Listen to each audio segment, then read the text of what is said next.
ഹസ്ബൻഡിനോട് പറഞ്ഞു, ഒന്നുകിൽ ഇതിനെ കൊണ്ട് കളയണം, ഒന്നുകിൽ ഓച്ചറ കൊണ്ടല്ല, അല്ലെ ഗുരുവായൂർ കൊണ്ടിരുത്ത്.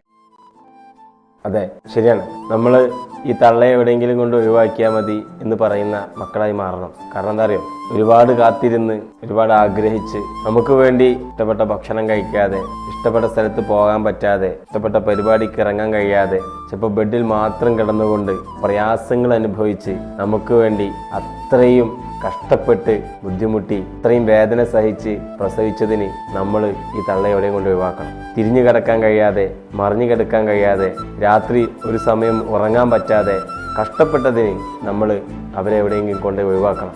നമ്മൾ രാത്രി സമയങ്ങളിൽ ഉറക്കെ കരഞ്ഞുകൊണ്ട് സമയം ഉറക്കം കളഞ്ഞപ്പോഴും നമ്മൾ കാഷ്ടിച്ചതും മൂത്രിച്ചതുമായതെല്ലാം കറുപ്പും വെറുപ്പും കൂടാതെ വൃത്തിയാക്കിയതിനും നമ്മുടെ ആർക്കും കൊടുക്കാതെ നമ്മാരോട് ചേർത്തുകൊണ്ട് നമ്മളെ നോക്കിയതിന് അവരെ ഒഴിവാക്കുക തന്നെ വേണം. നമ്മുടെ കാല് വളർന്നോ കൈ വളർന്നോ എന്ന് നോക്കി നമ്മുടെ എല്ലാ കാര്യങ്ങൾക്കും മറ്റുള്ളവരെക്കാളും സ്വാർത്ഥരായതിന് നമ്മളവരെ പുറത്തേക്ക് തള്ളിയിടുക തന്നെ വേണം.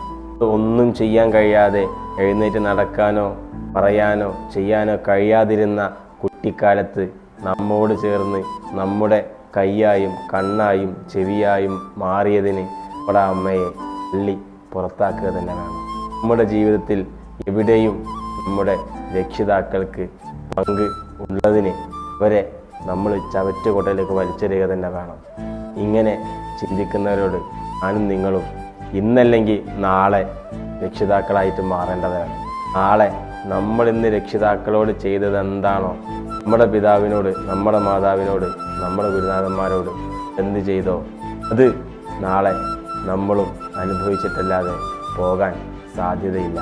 ഇല്ലാത്തപ്പോഴേ കണ്ണിൻ്റെ വില അറിയുള്ളൂ എന്ന് പറയുന്ന പോലെ പലതും ഇല്ലാതാകുമ്പോഴേ അതിൻ്റെ വില മനസ്സിലാവുള്ളൂ. എടോ, ഉള്ളപ്പോൾ ചേർത്ത് പിടിക്കുന്ന കൈകളായിരിക്കണം ഉണ്ടായിരിക്കേണ്ടത്. അല്ലാതെ മരിച്ചു കഴിഞ്ഞിട്ട് അവിടെ വന്ന് ഒലിപ്പിക്കുന്ന കണ്ണീരിന് പുല്ല് വില പോലും ഉണ്ടാവില്ല. ചേർത്ത് പിടിക്കുക.